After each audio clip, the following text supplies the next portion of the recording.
Olá, muito boa noite a todos e a todas. Começa agora o Sinapse ICL, o seu ponto de encontro diário aqui do ICL, sempre com entrevistas e convidados especiais. Boa noite, César Calejão. Tudo bem com você? Boa noite, Robs. Tudo bem? Boa noite para a nossa comunidade linda. É isso aí.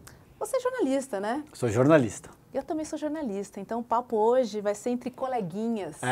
Porque a gente vai receber o Rogério Sottile, que é o diretor executivo do Instituto Vladimir Herzog. Vamos receber o Rogério aqui. Oi, Rogério, seja muito bem-vindo ao nosso programa. Obrigado, tudo bem, Rob, César, é uma alegria estar com vocês, sou um admirador desse programa, tento não perder um e é uma alegria estar aqui falando sobre Brasil, sobre direitos humanos, sobre o Instituto Vladimir Herzog, sobre Vlado, enfim, participando com vocês e esse público querido. Obrigado, Rogério, que prazer para a gente te receber aqui, é isso aí, vamos lá. Vamos lá, Rogério, para a gente começar o nosso papo, quem foi Vladimir Herzog e como é que você descreve a missão do Instituto Vladimir Herzog, hein? O Vlado, né, como era conhecido Vladimir Herzog, na verdade o nome dele real era Vlado, virou Vladimir Herzog no Brasil, mas carinhosamente as pessoas se referiam ao Vladimir Herzog como Vlado.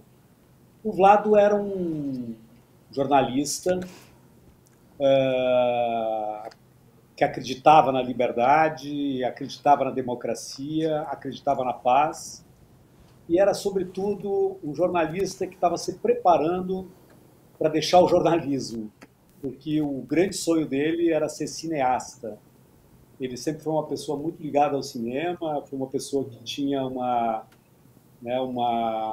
missão de desenvolver a sua arte através de uma tela, de uma lente, e tirava fotografia, filmava, escrevia muito roteiro e era conhecido como embaixador do cinema na Europa, no tempo que ele viveu na Europa. Então, o Vlado era um sonhador, era um determinado, era um ativista dos direitos humanos e, sobretudo, um defensor da democracia que entendia que ia explorar, né, o seu lado artístico se ele não fosse assassinado naquele dia tão triste de outubro de 1975, nas dependências do OICOD. Uhum. Rogério, e por que eu gostaria, a gente sabe de alguma maneira, né, mas eu gostaria de explorar isso, o porquê que o Herzog incomodava tanto o regime naquela ocasião, gostaria que você falasse um pouco a respeito disso, e se você acredita que o próprio assassinato do Herzog foi um ponto de inflexão no sentido de catalisar o fim do próprio regime. Olha, o Brasil vivia um período muito difícil da sua história, com uma ditadura que tinha provocado todas as perdas dos direitos, provocado a censura e muitas mortes sob tortura, perseguição. Uhum. E é um país que vivia calado, amordaçado, sem poder resistir, sem poder lutar. É um país que a gente imaginava que era uma história que a gente não queria viver nunca mais, embora o país sempre foi um país que teve fundado as suas raízes em histórias de violência, como foi a escravidão no Brasil, como foram os outros processos de ditadura. Mas, enfim, o Vladimir Herzog incomodava porque cada pessoa que tinha um espaço importante de expressão, de mobilização, incomodava no Brasil.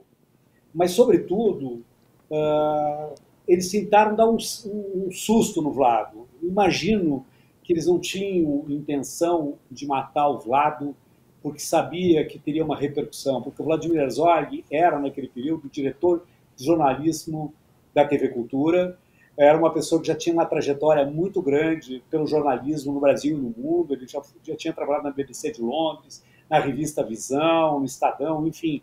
e era uma pessoa que era muito querida. Mas o Vlado, ele tinha sempre um ativismo político, ele era uma pessoa próxima ao Partido Comunista Brasileiro, era uma pessoa próxima de todas as pessoas que eram perseguidas pela ditadura, né, que exploravam a sua arte, seja no cinema, na literatura. Então o Vlado era uma pessoa que era um expoente, né, de tudo aquilo que a ditadura militar tentava apagar, tentava perseguir, tentava abafar.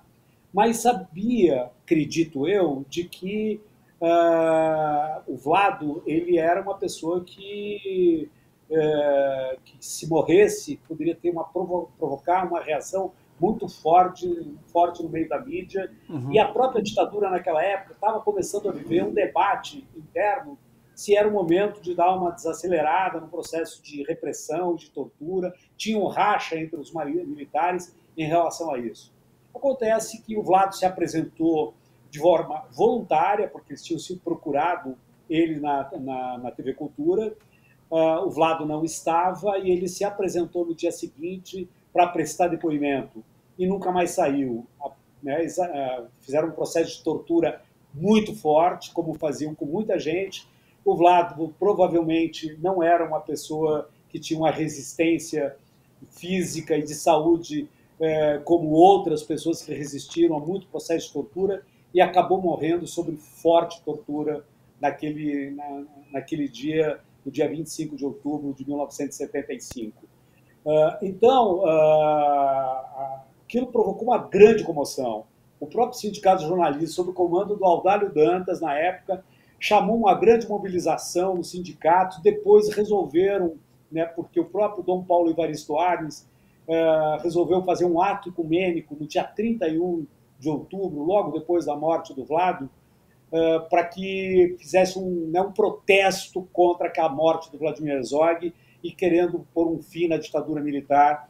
E aquele ato foi muito simbólico, porque participou do ato, era um ato ecumênico, e junto com o Dom Paulo Evaristo Arnes, né, o pastor James Wright, e também o Henry Sobel, né, que era um judeu, que era um rabino extremamente importante, reconhecido em todo o Brasil, e reunia todas as religiões. E por que isso era importante? Porque eles provocaram, na morte do Vlado, sob tortura, dizendo de que o Vlado havia se suicidado, né? Uma foto icônica. Clássica foto, né? Horrível, e uma foto que não tinha a menor possibilidade de ser realidade, né? Porque o Vlado estava de joelhos no chão, com uma cinta no pescoço, evidente que ele morreu sob tortura bárbara, e teve um racha, né, na comunidade judaica, porque todo judeu, né, que se suicida não tinha o direito de ser enterrado onde que a maioria dos judeus eram enterrados. Então, houve o próprio o Henry Sobel, né, participou desse ato, brigou para que o Vlado tivesse um enterro como judeu, né, e que fosse, e não reconhecia o suicídio, né, a versão de suicídio do Vladimir Herzog. E aquele ato foi extremamente importante, César, e aí respondendo um pouco a tua colocação, é que foi o primeiro ato público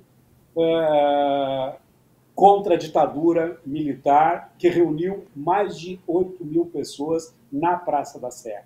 Foi uma afronta à ditadura militar. Aquele ato foi acompanhado pelas forças militares, por, né, espiões, por carros da Polícia Militar, por infiltrados, e aquele ato foi de tanta força que ele é reconhecido no mundo da política como o primeiro ato público contra a ditadura militar, que a partir daí os alicerces da ditadura começaram a ruir e que levou, a partir daí, um processo cada vez maior de enfrentamento e de resistência, né, contra a ditadura militar no Brasil.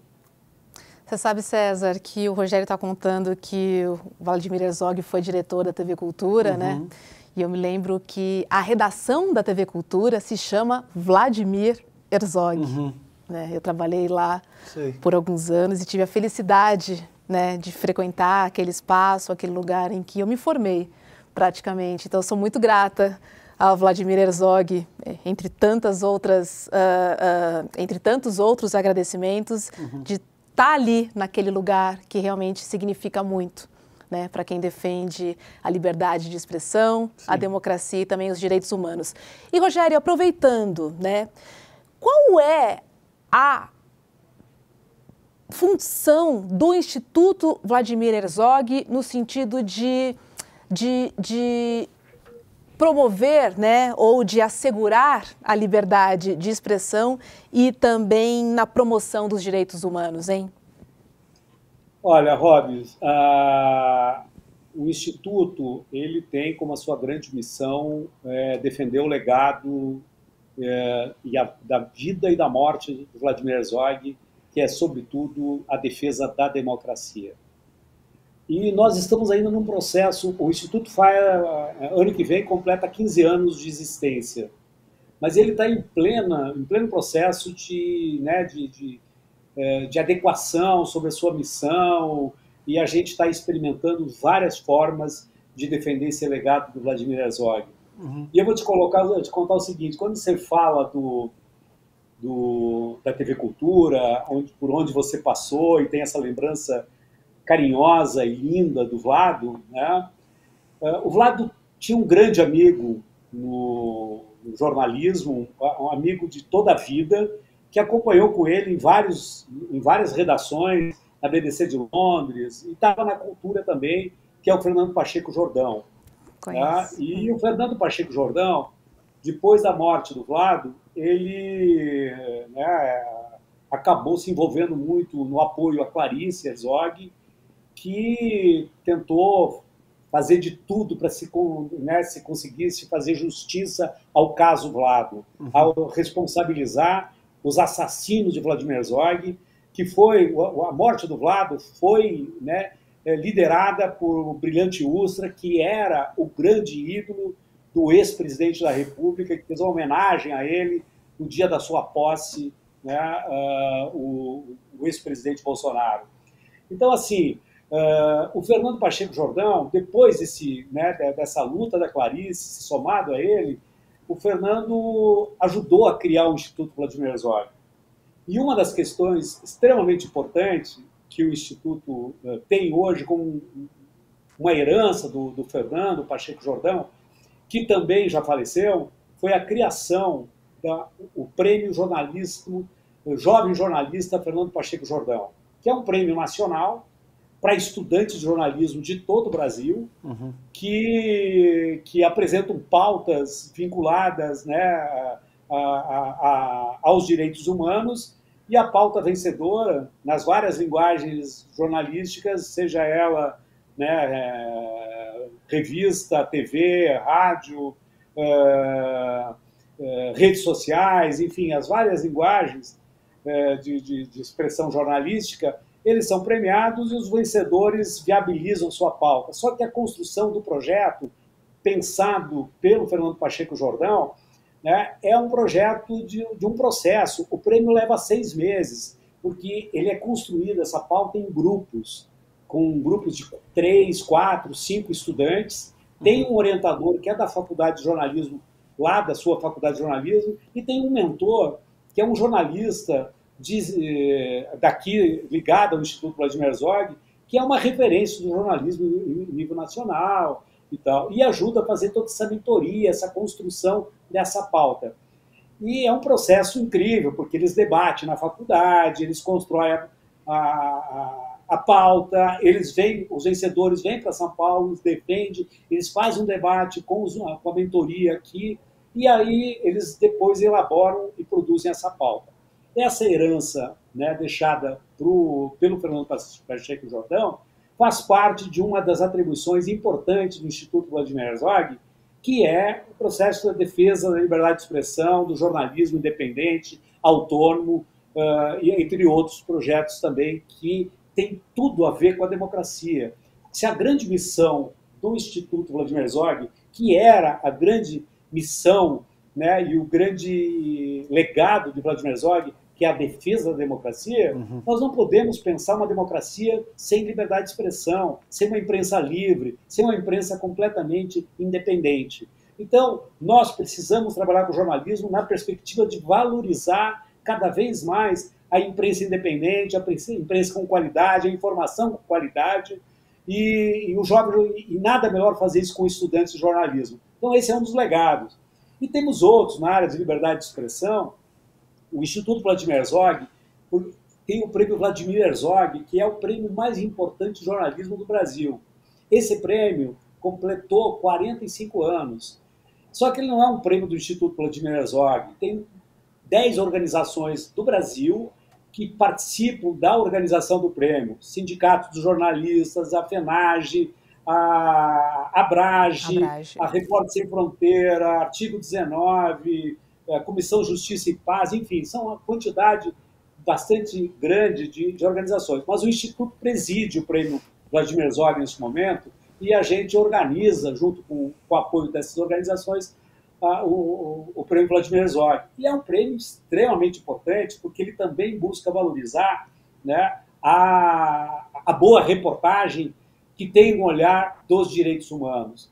Mais do que isso, no que diz respeito à liberdade de expressão, quando eu cheguei, esses 2 prêmios, eles já existiam no Instituto desde a sua origem, né? Quando eu cheguei no Instituto, isso faz 7 anos, eu senti falta de uma questão. O Brasil é um dos países que mais mata jornalistas e comunicadores do mundo. É um dos países que mais viola, né, a liberdade de expressão.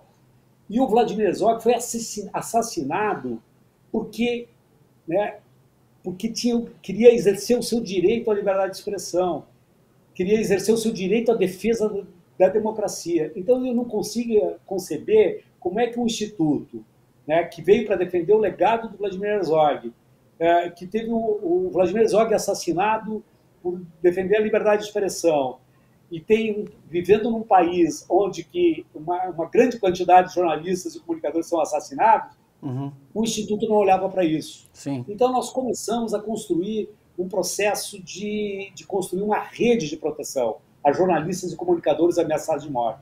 Mas tudo isso começou porque, num final de ano, quando a imprensa, né, a pauta está muito pequena nos grandes jornais, eu estava lendo um jornal, né, um grande jornal, e vi a história de um atentado contra um blogueiro de Embu das Artes.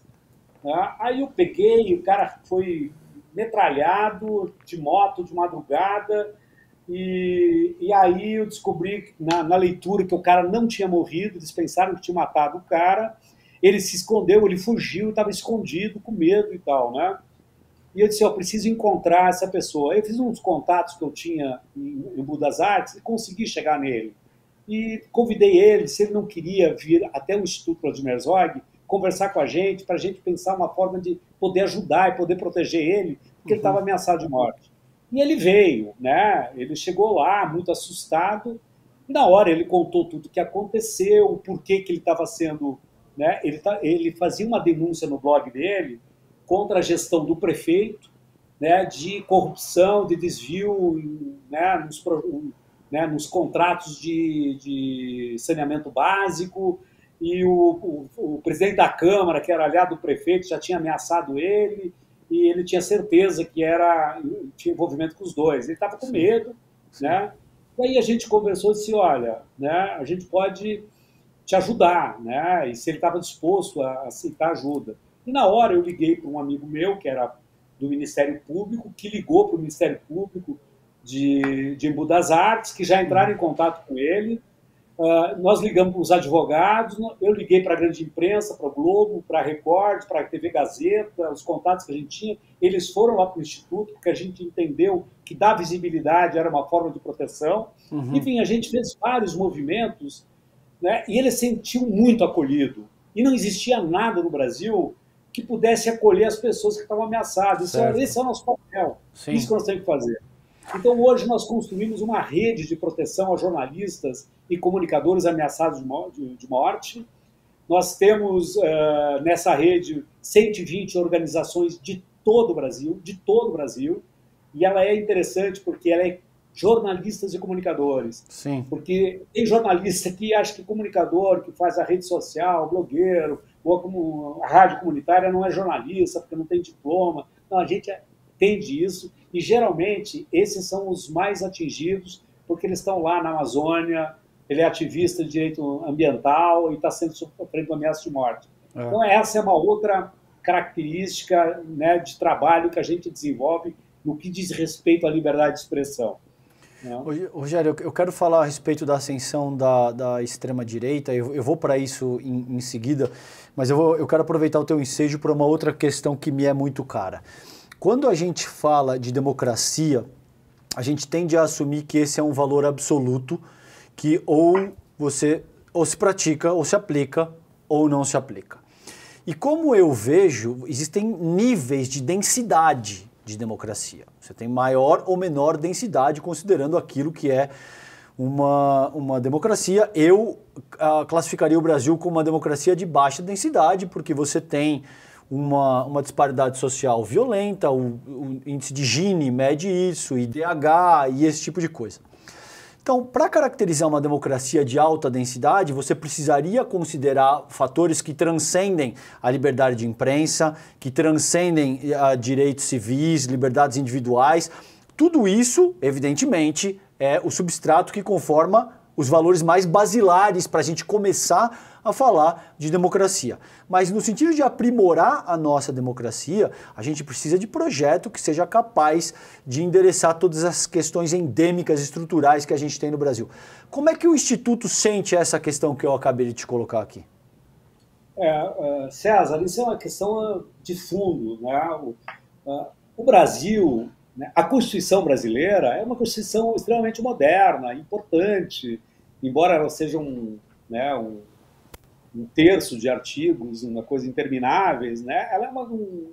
Ela é um pacto extremamente importante, feito em 1988, né, liderado por Ulisses Guimarães, que expressava um Brasil que tinha uma necessidade de resolver problemas fundamentais no que diz respeito à democracia e o que diz respeito aos direitos humanos e, sobretudo, uma democracia, uma Constituição que pudesse olhar para as principais necessidades da população brasileira, considerando toda a sua diversidade.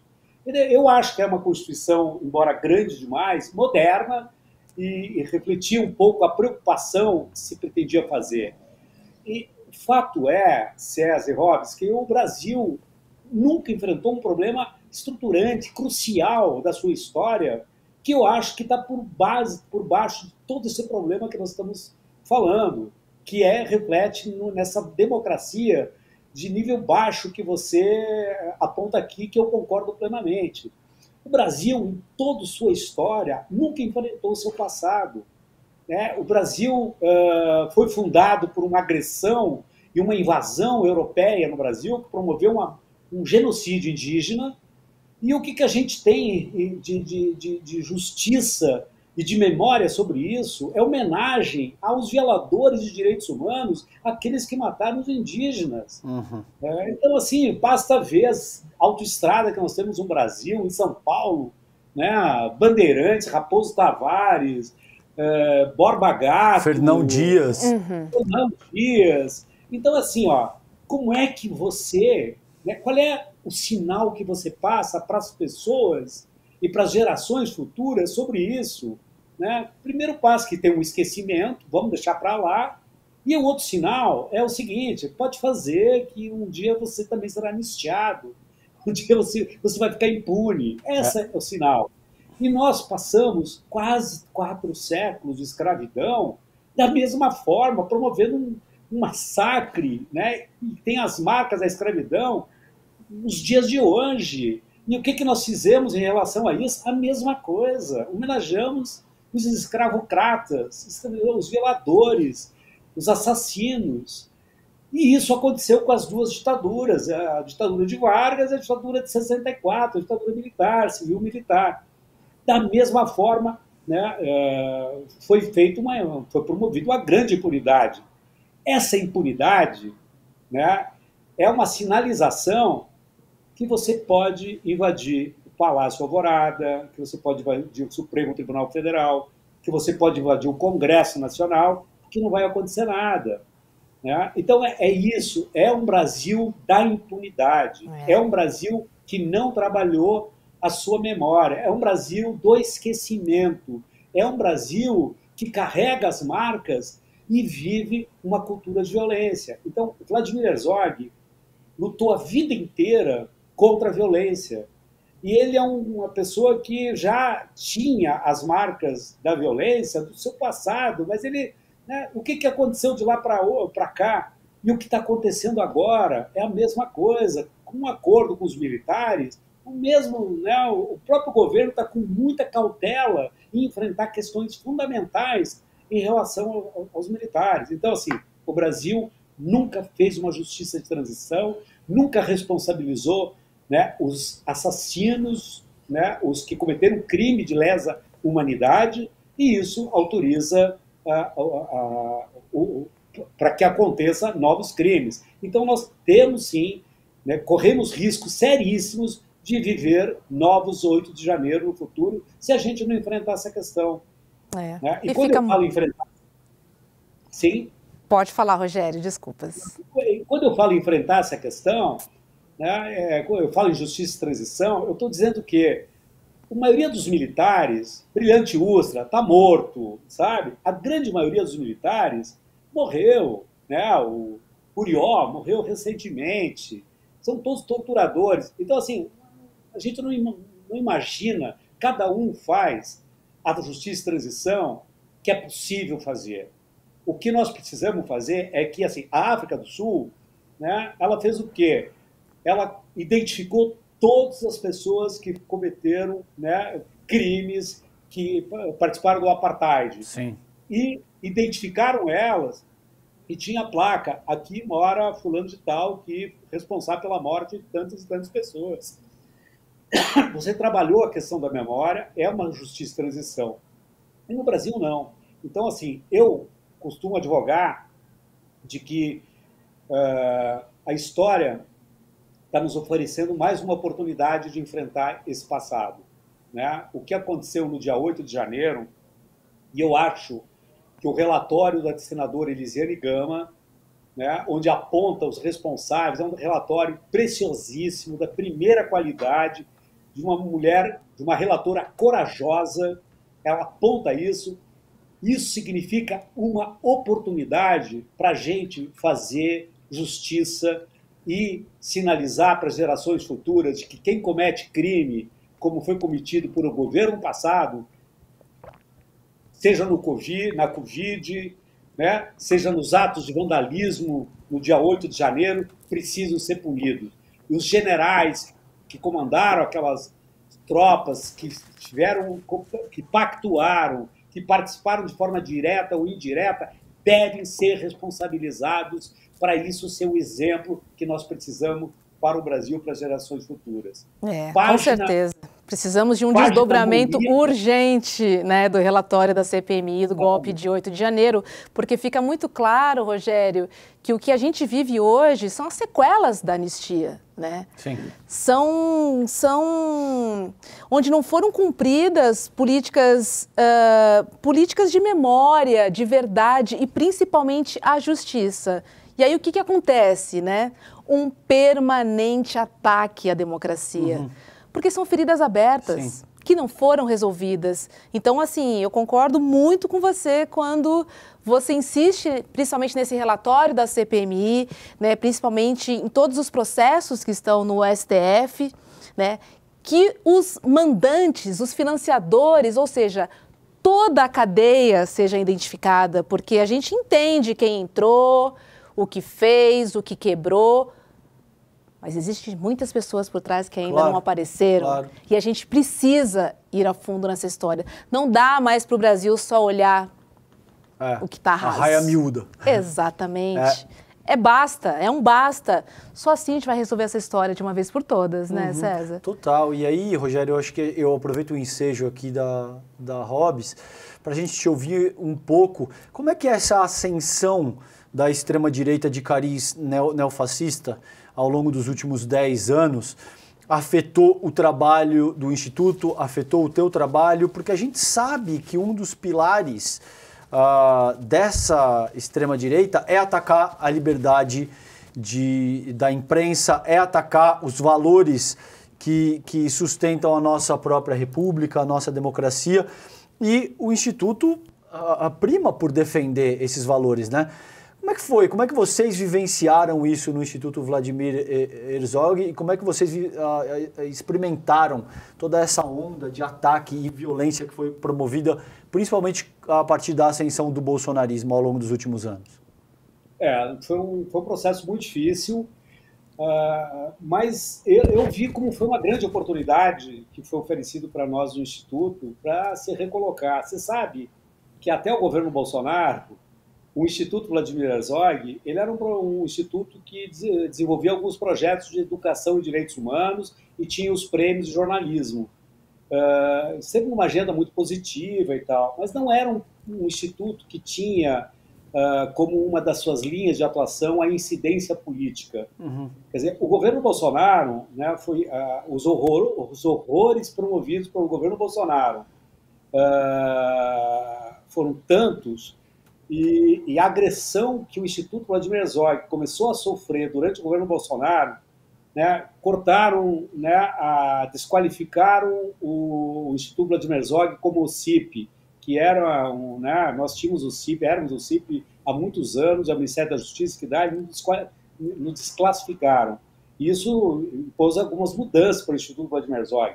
O Instituto Vladimir Herzog captava recurso para projetos culturais na área de Rouanet e tal. Eles nos tiraram a Lei Rouanet. Então, eles fizeram grandes movimentos, ameaças, né? O próprio ex-presidente se referia ao Instituto Vladimir Herzog nas lives dele e tal.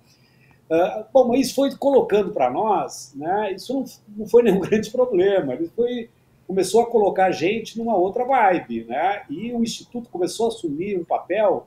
Gente, o que está acontecendo no Brasil, não adianta a gente só ficar fazendo projeto cultural, projeto de educação, nós temos que fazer incidência política, nós temos que denunciar em nível internacional, em nível nacional, nós temos que fazer um movimento, mudar a realidade brasileira. O Instituto começou a se colocar como um instituto de incidência. Então foi uma oportunidade, eu vejo como uma oportunidade isso. Né? E como um instituto de incidência, eu quero até te contar uma história bem importante. Entre várias coisas que nós fizemos, de denúncia em nível internacional, no Brasil, na ONU, na OEA, etc., nós fizemos parte de uma delegação de organizações da sociedade civil que viajou para os Estados Unidos antes da eleição, e nós visitamos lá o Departamento do Estado americano, o Congresso americano, a sociedade civil americana, onde que nós denunciamos de que haveria um golpe de Estado no Brasil.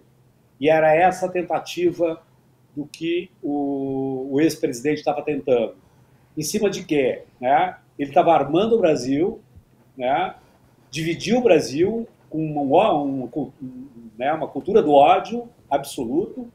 Ele começou a questionar o sistema eleitoral mais moderno do mundo, e confiável. Exatamente. E que ele não iria reconhecer o resultado eleitoral, né? E que ia botar as tropas nas ruas. Ele falou isso no dia 7 de setembro. Sim. Né? Quer dizer, que ia ter um golpe. Sim. Então, o que a gente resolveu? Vamos para os Estados Unidos, vamos se antecipar, dizer que eles estão dizendo isso. E foi um negócio maravilhoso, porque nós ficamos lá quase 10 dias. Para você ter uma ideia, né, nós fizemos uma reunião com o Departamento do Estado, que era em off a conversa, não era para falar para a imprensa, e nem o resultado, e nem que ia ter. E nós cumprimos isso. Né? Quando terminou a reunião, tinha o alto, né, os altos comandos lá do Departamento de Estado, né, tinha umas 10 pessoas do Departamento de Estado nos ouvindo, uma reunião que durou aproximadamente 2 horas, não foi pouca coisa. E aí, nessa reunião, o próprio Departamento de Estado disse: nós levaremos essas informações, né, que vocês nos trouxeram aqui hoje para o presidente, né, e já antecipo a vocês de que, né, os Estados Unidos não irá pactuar com qualquer ato aventureiro golpista, né, no Brasil, que nós reconhecemos o sistema eleitoral brasileiro como um exemplo de sistema eleitoral no mundo. E aí a gente saiu, a imprensa perguntou, a gente falou não, né, foi uma conversa, e não falou nada.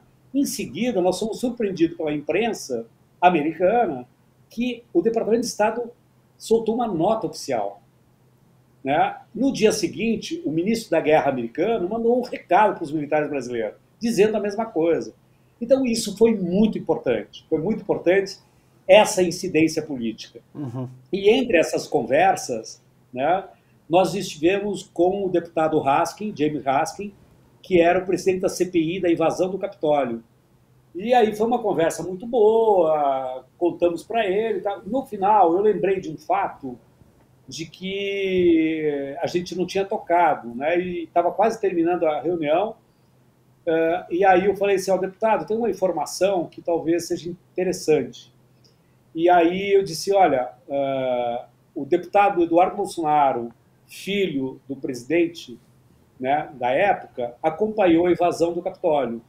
Uhum. E aí ele deu um passo para trás e disse assim, ele invadiu o Capitólio, disse, ó, eu não sei se ele invadiu, mas ele, no dia anterior, ele estava em foto com a filha do presidente Trump, com o genro do Trump, com o Steve Bannon, e no dia da ocupação ele estava fazendo live direto da frente do Capitólio, comemorando a invasão do Capitólio.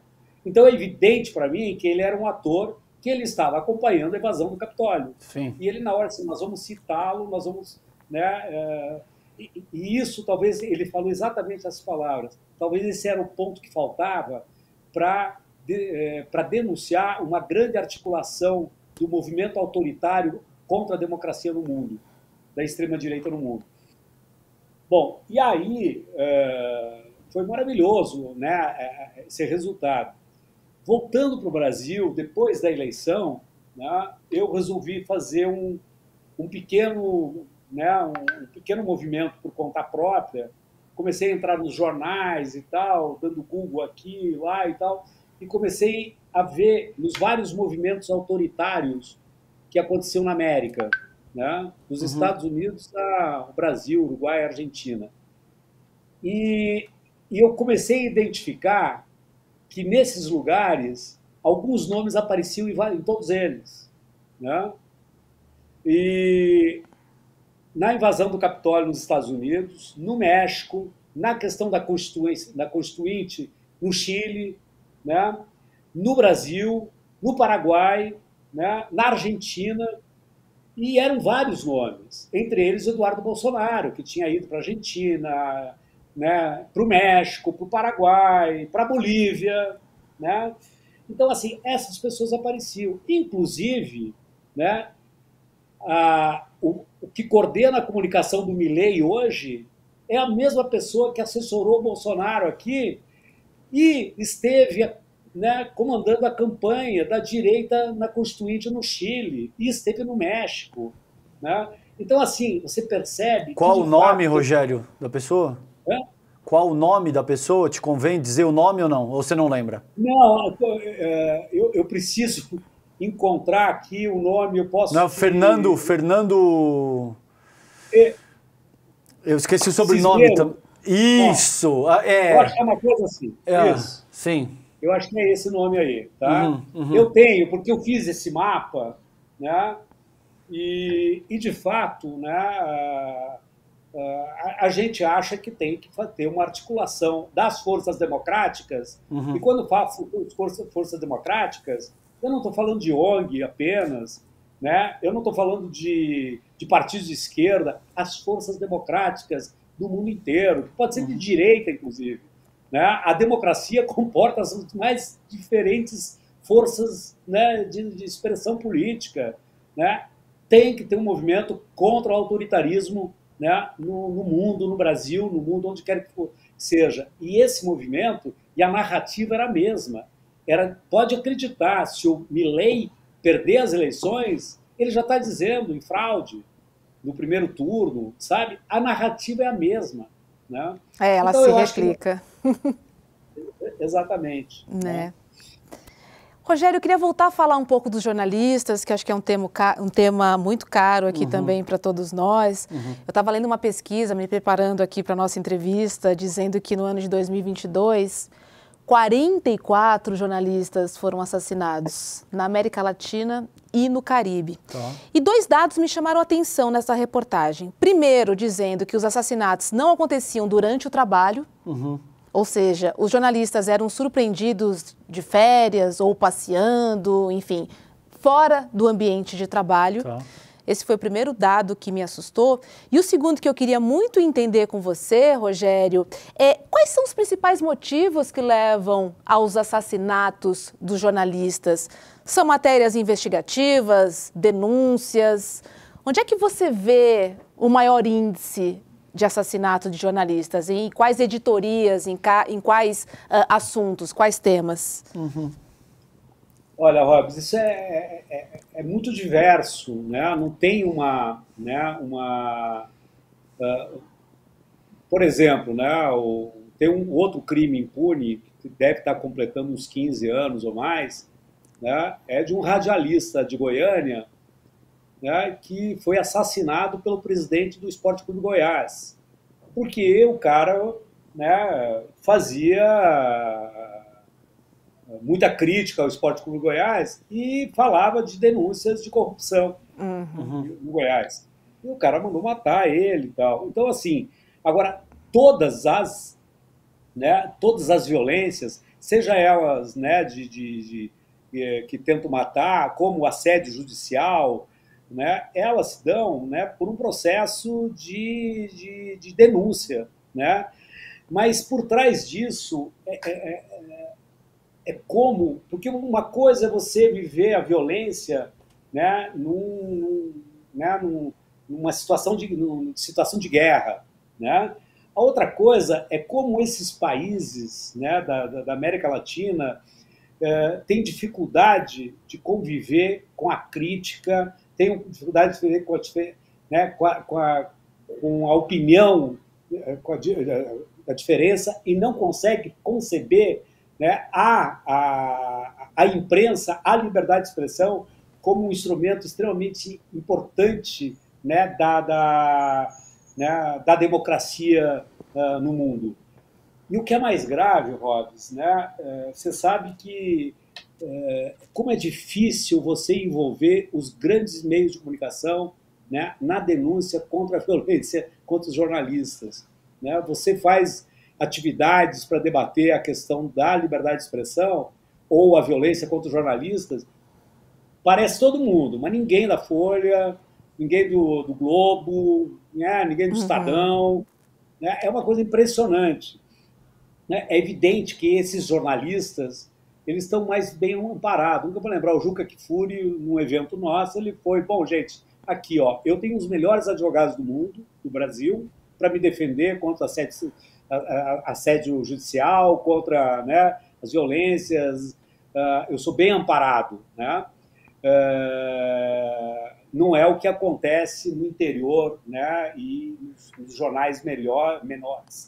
E agora, com essa questão da comunicação, né, nas redes sociais, nos blogs, né, porque o limite, né, do ativismo de direitos humanos para um comunicador, ele é muito estreito. Às vezes é a mesma pessoa que está lá né, Ribeirinho, em Altamira, defendendo lá, fazendo atividade pelo movimento atingido por barragens, está fazendo seu blog, está nas redes sociais. Agora, no Brasil, tem um outro dado importante da violência, porque não dá para você imaginar a violência só sobre aquela pessoa que está sendo ameaçada de morte, né? Ela é ameaçada de morte muitas vezes, mas sofre um assédio, né, judicial, isso inibe, ela fica com medo, né? E a violência verbal, né? E então, assim, a maior violência se dá contra as mulheres jornalistas, né? E aí, é claro, é de um país extremamente patriarcal, machista, né, racista. Misógino. Total. E se a mulher for uma mulher negra, né, jornalista negra, então ela vai estar muito mais em situação de vulnerabilidade, né, para sofrer violência. É só lembrar, nos últimos 4 anos, o maior violador, né, motivador da violência contra a imprensa, os comunicadores do Brasil, era o Bolsonaro. Tanto é que ele, até hoje, ele está pagando dívidas, né, que a justiça condenou ele em vários casos, né, de ofensa contra jornalistas, que não precisa lembrar aqui.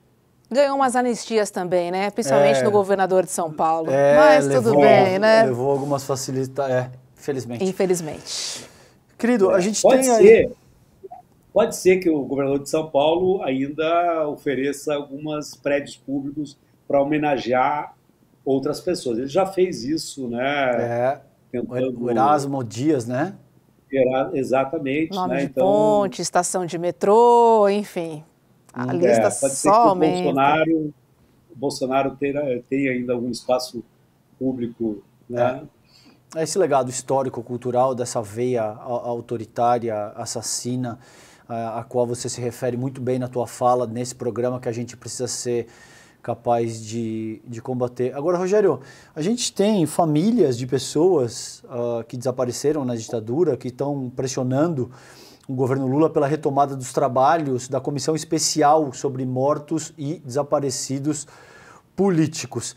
Você tem ciência desse processo? Você sabe como é que isso está andando? Você acredita que existe a possibilidade do governo Lula 3 abrir um processo análogo à Comissão da Verdade e botar isso na pauta pública de uma maneira mais ampla, ou você acha pouco provável que isso aconteça?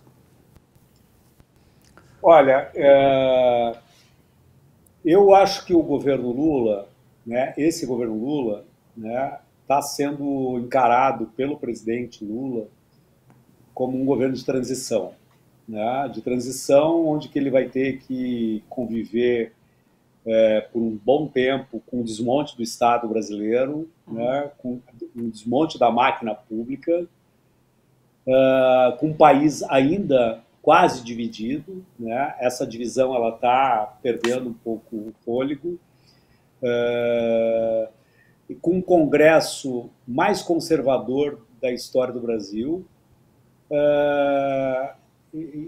enfim, com uma situação extremamente dramática. Então, assim, o que eu conheço do presidente Lula, ele é daquelas pessoas que ele escolhe, né, as brigas. Sim. Né? Sim. E eu acho que ele elegeu, né, como sua briga agora é estabilizar politicamente o Brasil, fazer o Brasil voltar a crescer, aumentar a renda da população, né, promover algum início de distribuição de renda com a reforma tributária e outras iniciativas que vêm aí, né?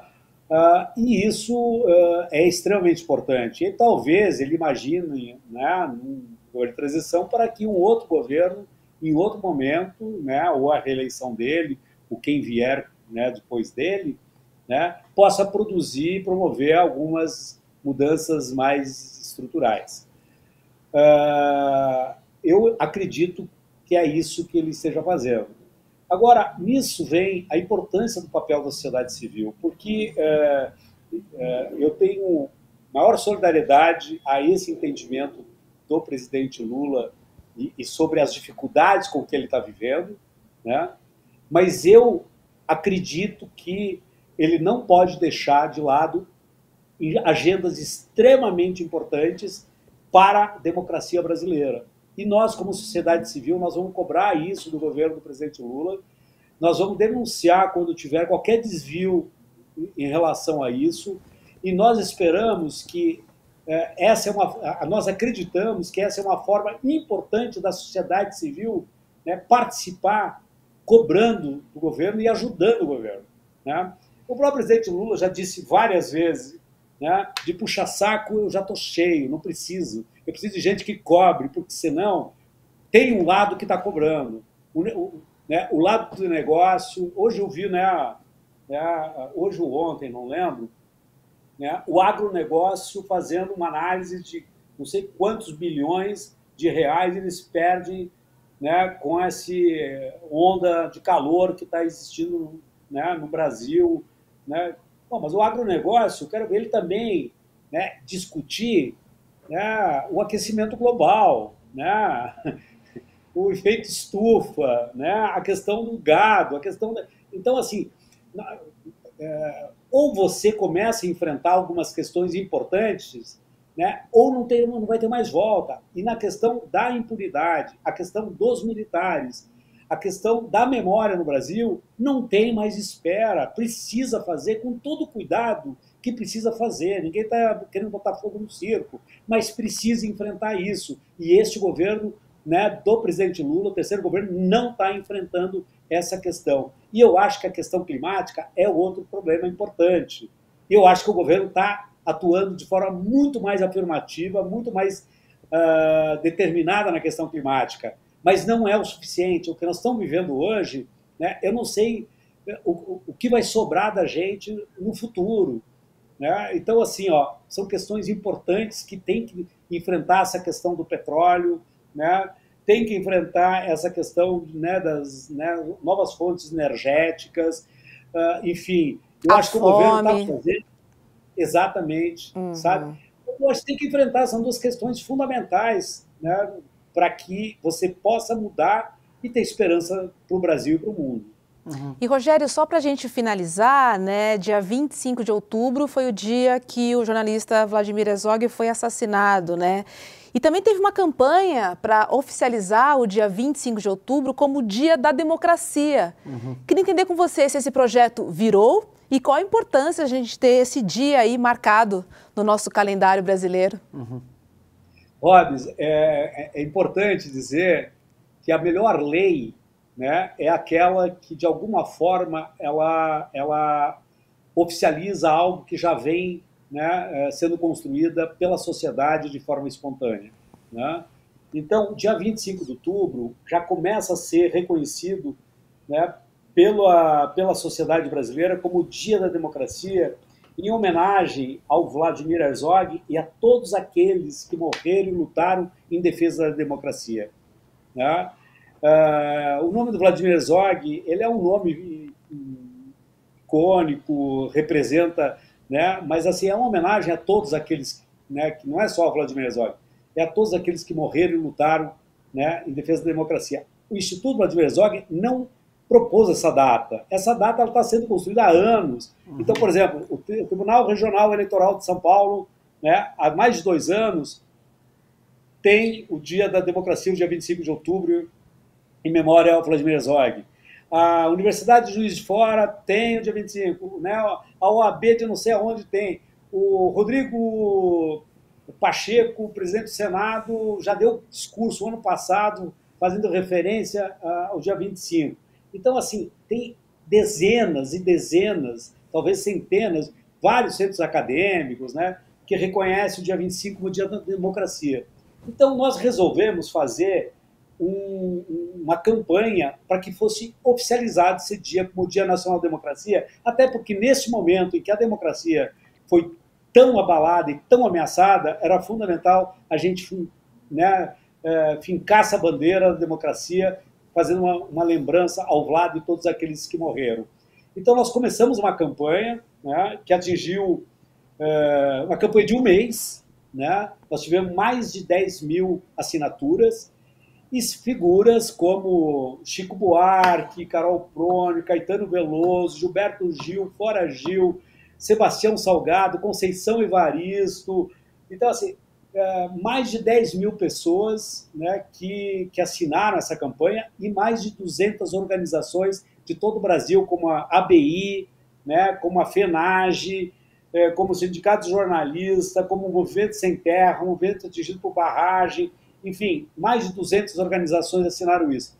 E, para nossa alegria, né, a senadora Elisiane Gama colocou no relatório da CPI, foi aprovado no relatório da CPI, que seja, e encaminhou um projeto de lei da Comissão Parlamentar Mista de Inquérito, um projeto de lei para criar o Dia da Democracia, o dia 25 de outubro. E nós estivemos em Brasília, eu pelo Instituto Vladimir Herzog e o Ivo Herzog representando a família Herzog, e conversamos com o presidente do Senado para que ele coloque em regime de urgência essa votação. E assim esperamos que aconteça o mais rápido possível. Bacana, então já para o ano que vem aí, vamos ficar na torcida. Importante ter o Dia da Democracia. Muito, e como o Rogério disse, fincar a bandeira da democracia num dia para reforçar a importância da democracia, para que ela não seja abalada, né, de maneira alguma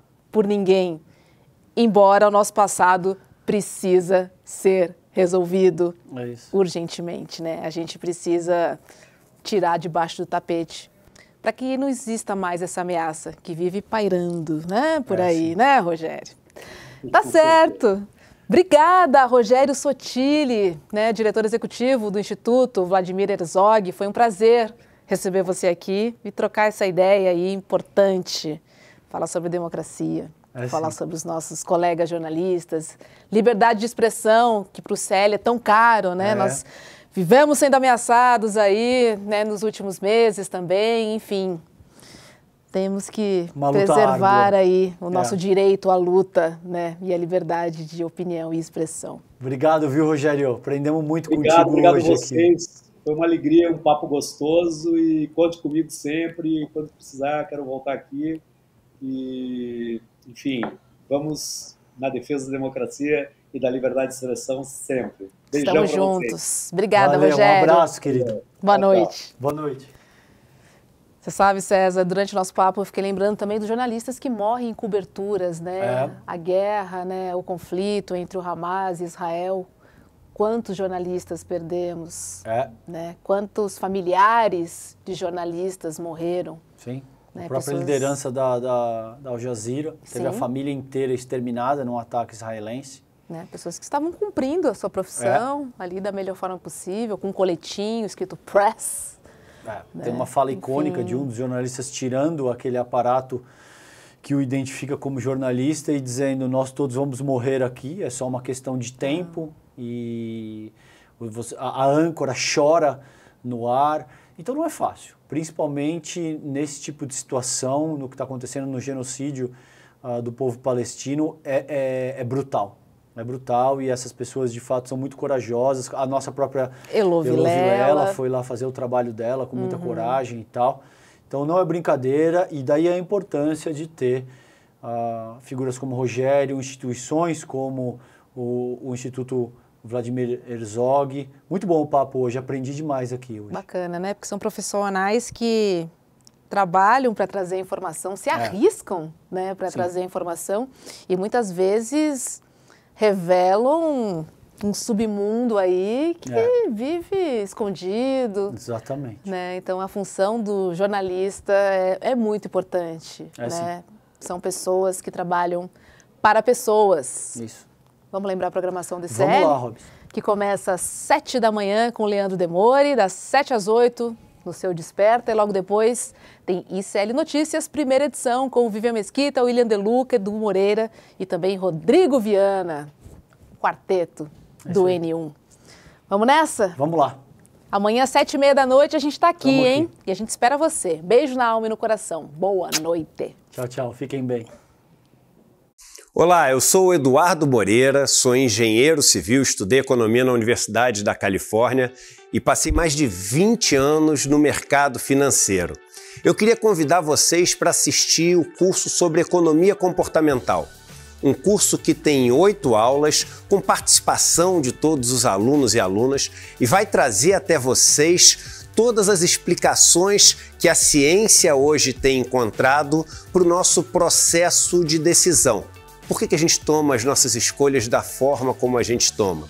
E como as pessoas usam isso para manipular o nosso dia a dia e lucrar com isso. Um curso fundamental para entender as engrenagens do capitalismo e dos negócios.